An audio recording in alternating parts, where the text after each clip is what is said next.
광고 말씀 먼저 드리고서 오늘 말씀 여러분들과 함께 나눕니다. 여러분들과 함께 약속했듯이 오늘은 우리가 금식의 날로 선포합니다. 여러분 좀 탄력적으로 금식하실 수 있었으면 좋겠어요. 여러 가지 형편이라든지 또 섬김이라든지 직장관계라든지 이런 것들이 있으므로 여러분 꼭 오늘만이 아니라 오늘과 내일 이어서 이렇게 금식하실 수도 있고요. 한 끼는 6시간입니다. 하여튼 6시간은 우리가 물만 먹고 다른 것들은 아무것도 먹지 않은 겁니다. 두 끼는 12시간, 세 끼는 24시간입니다. 그렇게 시간을 딱 정해드리면 여러분들이 금식하는 데 좀 도움이 될 것 같으세요. 그렇게 주님 앞에 금식하며 함께 모여 기도하며 주님 앞에 나아갈 수 있기를 원하고요. 그리고 우리가 그 끼니를 걸은 그것은 우리가 헌금으로 주님 앞에 드리면서 우리가 헌신했으면 좋겠습니다. 우리 교회 엔진과도 같은 귀한 사역 가운데 하나는 매주 토요일 저녁에 함께 모여서 우리가 중보하며 기도하는데 그 시간을 이번 주만 토요일에서 오늘로 옮깁니다. 아래에서는요 청년들이 함께 오늘 예배 드려줄 것이고요. 오늘 본당에서 7시 30분입니다. 저녁 7시 30분에 함께 나오셔서 오늘 우리가 함께 금식하는 동안 주님 앞에 다시 한번 부르짖으며 우리가 주님 앞에 나아가는 귀한 시간에 여러분들 초청합니다. 함께 기도해 주시고요. 저도 오늘 함께 금식하게 되어지는데 그렇게 주님 앞에 오늘 매달리며 온전히 주님 앞에 정결해지고 정직해지고 하나 되어지고 무엇보다도 하나님 앞에 겸손해지는 저희들 되었으면 참 좋겠습니다. 오늘 말씀 여러분들과 함께 이렇게 시작해 보겠습니다. 이 시대를 어떤 시대로 정의할 수 있을까요? 다양한 표현들로 이 시대를 정의할 수 있는데 한번 적어 보시겠어요? 이 시대를 포스트 모더니즘이라 이렇게 정의합니다. 포스트 모던 시대라고도 해요. 한마디로 절대적인 것이 없는 시대를 말하는 겁니다. 모든 종교는 다 똑같은 것이 아니냐. 너희 종교에만 구원이 있다고 하지 말고 다른 종교에도 구원이 있다는 것을 인정해라. 결국 어느 종교나 다 비슷하지 않냐. 이렇게 우리에게 유혹합니다. 그래서 현대에 들어와서는요. 무엇보다도 복음의 큰 우리가 핵심이라고 이야기하는 이 복음의 본질에 많은 부딪힘이 있고 갈등들이 있습니다. 특별히 다른 종교 사람들이 그러죠. 왜 너희들만 구원이 있다고 그러냐. 너희들도 인정하고 우리들도 인정하고. 그러니까 여러분 종교 대통합이 사실은 이 부분에서 안 되는 겁니다. 동장님도 오셔가지고 우리 목사님 또 우리 스님 우리 그 천주교회에 있는 저기 오셔가지고 함께 우리가 모여서 회의도 하고 밥도 같이 먹고 그런 시간들 가져보자고 또 정말 그런 시간도 가져보려고 애써 보았지만 사실 그렇게 이야기하는 것은 기독교의 본질을 잘 몰라서 그러는 겁니다. 서로 미워하고 그러는 것이 아니라 우리는 믿는 것이 무엇이냐면 오직 우리가 함께 도울 수는 있지만 함께 귀한 일들을 감당할 수 있지만 구원만큼은 하나님 앞에 나아가는 그 천국만큼은 오직 예수 그리스도 외에 다른 복음이 없다고 믿는 자들이기 때문에 이러한 말들 때문에 다른 사람들에게 핍박을 당하기도 하고 왜 너희만 그렇게 주장하냐 그렇게 미움을 받기도 하고 그렇습니다. 여러분 그러니까 핍박이 그런 어떤 원망으로 우리에게 다가오기도 하는데요. 사람들 안에 그러니까 절대적인 존재, 절대적인 가치, 절대적인 기준들을 부정하게 되어져서 사람들의 마음들이 더욱더 강팍해지고 세상의 정보와 또 학문이 사람들로 하여금 혼동하게 하여주고 복음을 만나도 예전보다 더욱더 싸늘해지는 것이 이 시대의 분위기라 할 수 있겠어요. 사도 바울이 2차 전도 여행 가운데 있습니다. 아테네를 말하는 거거든요. 그리스의 아테네를 말하는데 이곳에서 복음을 전하는데 선교에 여러 가지 어려움들이 있었습니다. 사도 바울의 설교를 듣고서 보인 반응이 3가지로 정리되어질 수 있어요. 대부분은요. 첫 번째 조롱했고요. 두 번째는 일부는 더 듣겠다. 야, 좀 신선한데? 라고 그들에게 요청하는 사람들. 한번 더 들어보고서 그리고 우리가 한번 결정해보자. 이런 사람들이 있었고요. 정말 소수였지만 몇몇 사람들은 아주 소수였습니다. 그 복음의 말씀을 듣고 믿기로 작정하는 사람들이 있습니다. 대부분 사도 바울의 전도의 기록을 보게 되어지면 사도 바울이 복음을 전할 때마다 항상 무엇이 있었냐면 핍박이 있었어요.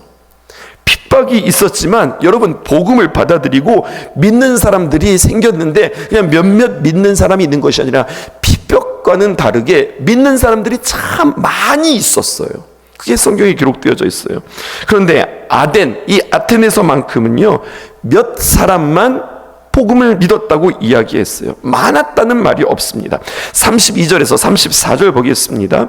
그들이 죽은 자의 부활을 듣고 어떤 사람들은 조롱하고 어떤 사람들은 이 일에 대하여 내 말을 다시 듣겠다. 두 번째 해당되어지는 거죠. 이에 바울이 그들 가운데에서 떠나매. 34절에 몇 사람이 그를 가까이 하여 믿으니 그 중에는 아레오바고 관리 디오누시오와 다말이라는 여자와 또 다른 사람들도 있었더라. 이렇게 기록되어져 있어요. 그러니까 결과가 사도 바울로 인하여서 바울도 사람인지라 좀 이렇게 낙심하게 되어지는 일들을 보게 되어집니다. 왜 이렇게 복음이 그들에게 많이 전파되어지지 않았을까? 이 아덴에서 핍박이 많아서 그랬을까? 아닙니다.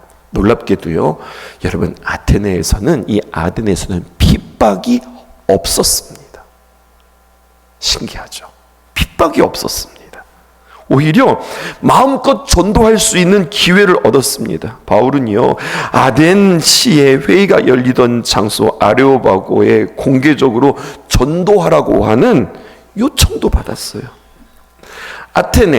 아덴 말입니다. 당시 철학의 중심지였습니다.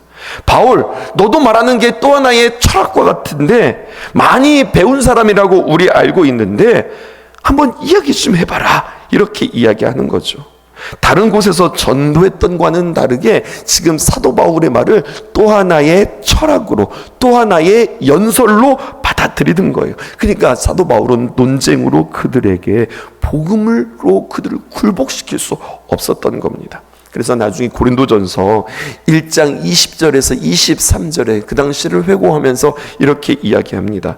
지혜 있는 자가 어디 있느냐, 선비가 어디 있느냐, 이 세대의 변론가가 어디 있느냐, 하나님께서 이 세상의 지혜를 미련하게 하신 것이 아니냐. 21절, 하나님의 지혜에 있어서는 이 세상의 자기 지혜로 하나님을 알지 못하므로 자기의 지혜로 하나님을 알지 못한다는 거예요. 연구하고 고민하고 서로 토론해서 하나님을 아는 것이 아닙니다. 하나님께서 하나님을 아시는 방법을 우리에게 주셨는데 전도에 미련한 것으로, 예수 그리스도의 생애와 십자가와 부활을 선포하는 그 전도에 미련한 것으로 믿는 자들을 구원하시기를 하나님께서는 기뻐하셨다. 이렇게 말씀합니다. 22절, 유대인들은 표적을 구하고 헬라인, 바로 그리스 사람들을 말하는 겁니다. 지혜를 찾으나. 23절 이렇게 기록되어 있습니다. 우리는 십자가에 못 박힌 그리스도를 전하니.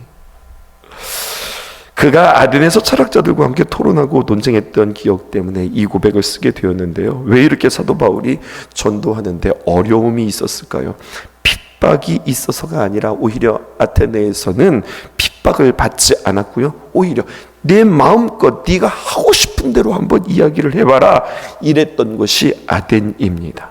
그래서 사도 바울이 자기가 할 수 있는 모든 방법들을 다 동원해서 예수님의 십자가와 부활의 복음을 전한 것인데 결과는 형편없었던 거예요. 왠지 아세요? 다시 한번 말씀드릴게요. 자기가 할 수 있는 모든 방법을 다 동원해서, 너희들은 지금 철학을 좋아하지. 나 철학 배운 사람이거든. 나 학문을 배운 사람이거든. 그러니 내가 이 하나님의 예수 그리스도의 십자가와 부활을 어떻게 전하면 철학적인 방법으로, 논리를 통하여서, 자신이 배웠던 경험들을 통하여서 그렇게 그들에게 접근했던 거예요. 그런데 꽤 논리적이고 근사할 것이라고 생각했는데 하나도 먹히지가 않는 거예요. 뭐가 들어갔으니까? 자신이 할 수 있는 모든 방법들을 동원해서 십자가의 복음이 섞였으니까. 오늘날 전도를 할 때도 마찬가지예요. 전도를 해도요, 우리가 전도한다고 막 감옥에 가거나 아니면 죽음 앞에 우리가 있거나 그러지는 않아요. 종교의 자유도 있고 전도의 자유도 있으니까. 그렇게 초대교회처럼 우리가 복음을 가지고 있다고 핍박을 당하지는 않습니다. 하지만 복음에 대한 반응들에 대해서는 점점 식어가는 것 같아요. 도무지 받아들이려고 하지 않습니다. 시대가 바뀌었고 사람들이 달라졌어요.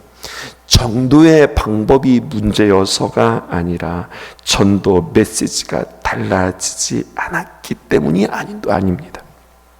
사람의 마음을 변화시키는 것은 누구신가? 하나님만이 사람의 마음을 바꾸시는 거예요. 우리는 순종하며 정말로 뜨거운 마음을 가지고 그를 사랑하는 마음을 가지고 복음을 전할 때 그들이 주님께로 돌아오는 귀한 역사들이 있는 거예요. 우리에게 참으로 좋은 기회 아니겠습니까? 하나님 앞에 와보라. 말씀 앞에 와보라. 하나님의 귀한 은혜의 자리에 와서 한번 들어보라. 여러분, 진정한 금식은 하나님 앞에 나와서 간절히 간구하며 기도하고 곡기를 끊고 먹는 것을 끊고 주님 앞에 기도하는 것만이 금식이 아니라 그렇게 금식하고 영혼들에게 찾아가, 소중한 이들에게 찾아가 한 번이라도 권면하고 같이 나오자고 그러고 귀한 자리에 초청하는 것까지가 금식이고, 그리고 우리의 기도에 의미가 있다는 것입니다. 금식하면서 특별히 그냥 무작정 금식하는 것이 아니라 금식할 때 귀한 영혼들이 여러분들의 마음 가운데 이렇게 품어지기를 원해요. 내가 참 좋아하는 친구, 내가 참 사랑하는 그 누군가가, 또 우리의 가족이 그 누군가가 생각이 나서 그를 위하여서 금식하고, 내가 초청할 수 있는 자들을 위하여서 금식하고, 다른 것을 위해서 우리가 금식하는 것이 아닙니다. 우리의 기도 많은 제목들이 있지만 다 내려놓고 오직 이번 집회만을 위하여서 집중하며 주님 앞에 기도하며 나갈 때 하나님께서 일하실 것입니다. 첫 번째 보실게요. 이 아테네에서 논쟁이 있었습니다. 16절에 보니까 바울이 아덴에서 그들을 기다리다가 그 성에 우상이 가득한 것을 보고 마음에 격분하였다라고 하는 겁니다. 사도 바울이 부담을 받은 것이 아니라 할 말이 너무 많아서 가슴이 터질 것만 같았어요. 학문의 도시, 철학의 도시라고 하는 아테네가 오늘 사도 바울의 눈에는 너무나도 끔찍했던 거예요. 이 아레오바고에 저도 올라가 보았거든요. 딱 올라가면 그 높은 산에 그 아테네시가 전경이 쭉 보이는데 지금도 그 고대 유적들이 쭉 보여요. 사도 바울이 보았을 때는요, 그 밑에 보였던 모든 것들은 다 무엇이냐, 신전이고 우상단지고 그런 것들만 쫙 보이는 거죠. 학문의 도시라고 하고 철학의 도시라고 하는 이 아테네가 그 당시에는 국제적인 도시였지만 이 사도 바울의 눈에는요, 너무나도 끔찍해 보이는 거예요. 이 아테네에 우상들이 가득 차 있었습니다. 로마서 1장 22절에서 23절에 보면 이런 표현도 있어요. 스스로 지혜 있다 하나 어리석게 되어 썩어지지 아니하는 하나님의 영광을 썩어질 사람과 새와 짐승과 기어다니는 동물의 모양으로 우상으로 바꾸었도다. 지혜 있는 자들이 했던 그 당시 행태의 모습을 그렇게 안타까운 마음으로 토로하고 있는 모습을 보게 되어져요. 아테네 하면은요, 세계 문화유산 1호로 무엇을 꼽고 있냐면 여러분 잘 아는 파르테논 신전을 꼽고 있어요. 그 자취들이 지금까지도 고스란히 남아 있어요. 사람들은 그것을 바라보면서 인류 문화의 유산이라고 하고 그게 건축학적으로 역사적으로 굉장히 의미가 있다고 하지만, 네, 맞습니다. 하지만 또 한 가지, 그것을 통해서 우리에게 증언하는 바, 사실은 가장 어리석은 인간의 모습을 우리에게 그렇게 보여주고 있는 겁니다. 하나님이 없는 지성, 하나님이 없는 과학은 결국 인간과 도시를 우상 숭배로 끌고 가더라는 이야기예요. 하나님을 믿지 못하는 학문이 발달하면 우상이 다 사라질까요? 천만의 말씀입니다. 오늘 성경은 우리에게 이야기해요. 하나님이 없는 학문이 발달하면 우상은 더 심해집니다. 과학이 발전했는데 오늘날 우상이 그래서 줄어들었습니까? 아닙니다. 훨씬 더 많아지고 이단과 사설들이 훨씬 더 많아졌습니다. 이것을 통해서 우리가 알 수 있는 바, 사람의 지성과 과학의 발달이 사람을 깨어나게 하는 것이 아니라 오히려 아둔하고 어둡게 만든다. 이것을 보실 수 있으셔야 해요. 하나님을 알지 못하는 인간의 학문과 지식이라는 것이 얼마나 헛술한가 오늘 아덴의 모습을 통하여서 보여주고 있죠. 그래서 22절에서 31절까지 아레오바고에서 설교하며 사도 바울은 7가지를 강조합니다. 첫 번째 24절을 통하여서 우리에게 말씀해 주시는 바 띄워주실까요? 하나님은 만물을 창조하셨습니다. 창조주 하나님을 이야기하고 있어요. 만물이라고 하는 것은 무엇일까요? 우리의 눈에 보이는 산과 바다와 들과 하늘에 있는 모든 만물뿐만 아니라 우리의 환경, 우리가 만나는 사건, 우리의 상황까지도 만물이라고 여러분들 포함시키셔야 해요. 이 모든 것들을 다 하나님이 만드셨다. 중요한 이야기입니다. 지금 우리가 보여지는 것, 하늘과 땅과 산과 우리가 보여지는 모든 물질의 세계뿐만 아니라 하나님 무엇도 만드셨다? 우리의 상황도 만드셨다. 우리의 환경뿐만 아니라 내가 만나는 그 사건들도 누가 만드셨다고요? 하나님이 만드셨다. 이것을 고백하셔야 해요. 하나님이 만드셨기 때문에 하나님의 계획이 있으신 거고, 하나님이 만드셨기 때문에 하나님이 고치실 수 있는 거고, 하나님께서 우리에게 주셨기 때문에 하나님께서 이것을 통하여서 우리로 참 사랑하시는 하나님의 순간순간의 사건들이라고 하는 것을 우리는 고백해야 합니다. 그런데요, 당시 아덴 사람들은 자신들이 만든 신들을 신전에 모시고 신전을 찾으며 신들을 섬기고 돌본다고 여겼기 때문에 하나님은 사람의 손으로 지은 공간에서 갇히는 게 신일 뿐만 아니라 제한 없으신 하나님이 바로 창조의 하나님이다. 너희들의 신은 그곳에 가서 만나야 되지, 하나님은 무소부재하신 하나님이다. 이 창조의 하나님을 말씀하고 있어요. 25절을 통하여서 그 하나님은 우리에게 이 세상을 만물을 지으셨을 뿐만 아니라 우리에게 생명과 호흡을 주셨다라고 하는 거예요. 우리에게 활력을 주시는 하나님이 바로 25절에 우리에게 기록되어져 있습니다. 우리는 이 땅에 빈손으로 왔다가 빈손으로 간다고 그렇게 표현해요.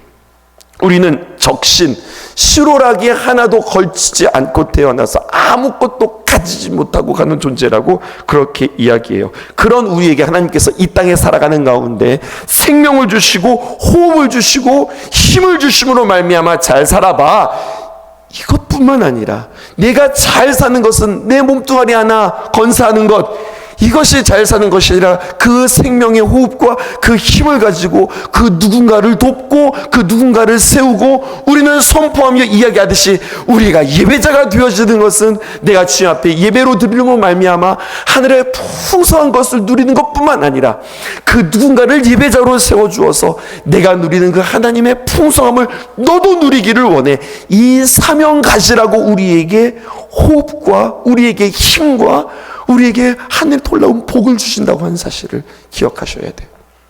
흘러가야 됩니다.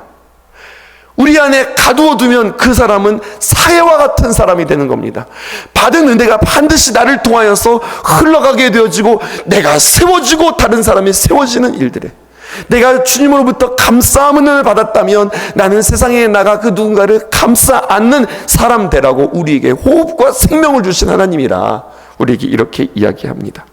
세 번째, 26절입니다. 인류의 모든 족속을 한 혈통으로 만드사 온 땅에 살게 하시고 그들의 연대를 정하여 거주의 경계를 한정하셨다. 모든 족속을 한 혈통, 누구로부터 시작하신 거예요? 아담으로부터 시작하셨다라고 하는 거예요. 사람이 살아가는 동안에 자식이 없는 사람은 있을지라도 부모가 없는 사람은 없다. 이것을 우리에게 이야기하는 거죠. 살아있는 부모의 보살핌과, 내가 부모로부터 보살핌을 못 받았어? 그런데도 내가 살아있으면요, 그 누군가로부터 나는 돌봄을 받고 살아가는 거예요. 그렇게 나는 누구인가, 한 혈통으로 태어난 자라고 하는 것은 처음 한 사람으로 시작되었어. 이것이 아니라 이 땅에 살아가면서 나는 그렇게 누군가의 돌봄이 없었으면 내가 지금 이 자리에 이렇게 있을 수 없어. 사람의 유한한 존재임을 알게 하시는 거예요. 보세요. 창조주 하나님, 우리에게 생명과 호흡을 주시는 하나님, 아담으로부터 시작하신 이 하나님을 통하여서 우리에게 무엇을 알게 하십니까? 이 세 가지를 통해서 하나님이 우리에게 어떻게 행하셨는가, 이것을 앞에서 세 가지를 이야기하고 있어요. 그러면 나머지 네 가지는요, 이렇게 하나님께서 우리에게 일하여 주셨는데 이런 하나님 앞에 우리는 어떻게 나아가야 할까, 네 가지를 우리에게 이야기하는 겁니다. 27절입니다. 하나님은요, 내 곁에 가까이 계신 분임을 내가 먼저 깨달아야 된다는 거예요. 늘 가까이 계신 하나님, 우리와 함께 하시는 그 하나님을 사모하고 우리의 삶 가운데 그 하나님을 더듬어 알고자 하는 마음, 사모하는 마음이 우리 안에 있어야 합니다. 세상을 추구하고 세상을 사모하는 것이 아니라 내 곁에 계신 하나님, 동행하시는 그 하나님을 사모하는 마음이 내 안에 있어야 돼요.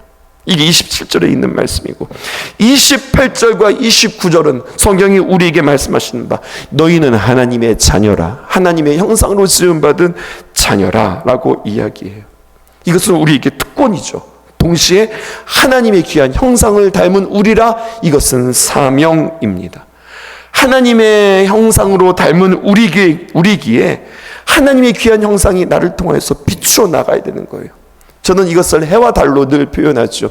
하나님, 해로 표현하기에는 온전히 표현할 수 없지만 빛이신 그 하나님, 해라고 한다면 그 하나님을 사모하고 하나님께 가까이 나아갈 때에 나도 모르는 사이에 그 빛이 나에게 비추어져서 반사되더라는 이야기예요.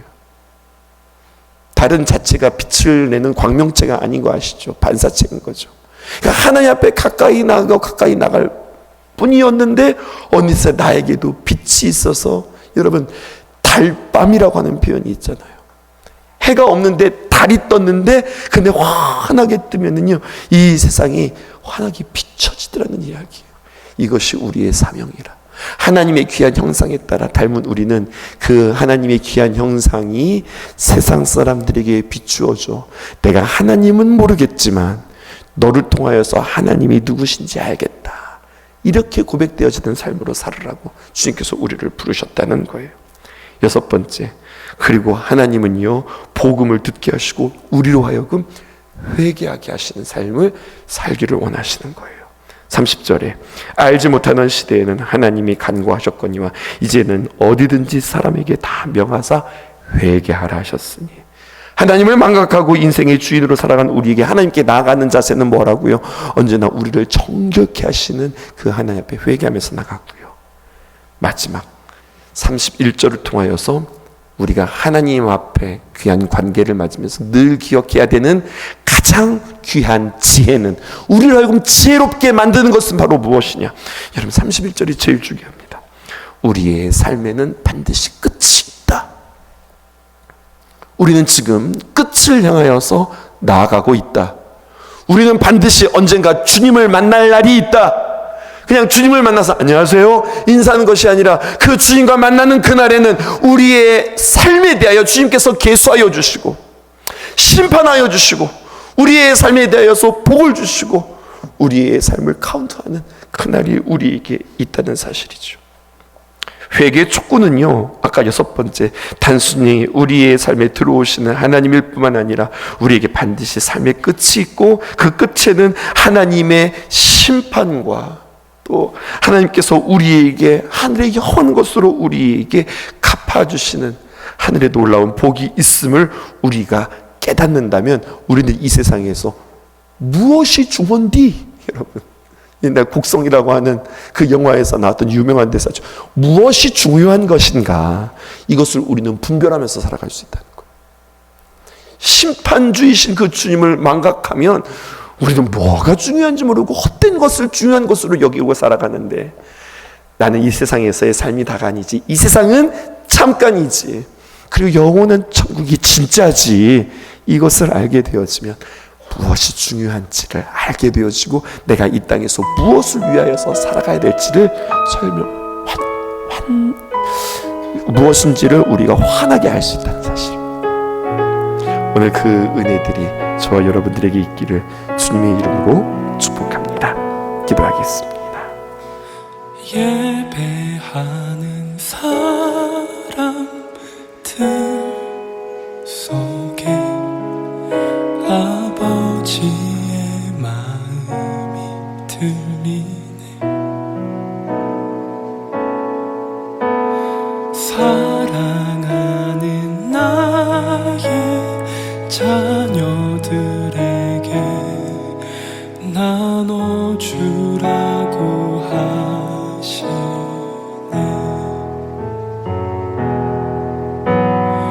마음이 가난한 이에게 축복을, 근심이 많은 이에게는 곁에 있을 수 있는 넉넉한 마음 허락하시길. 우리는 기도하며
우리는 기도합니다.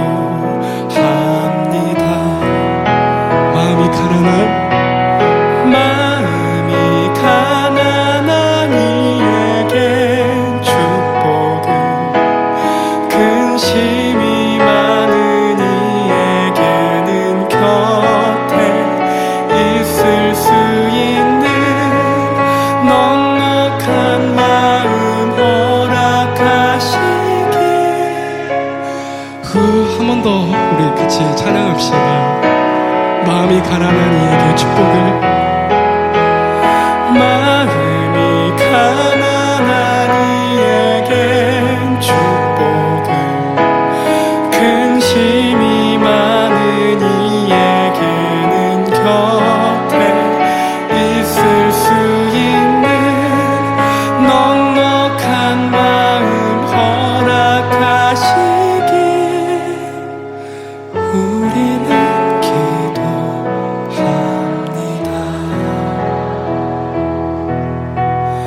우리는 기도합니다.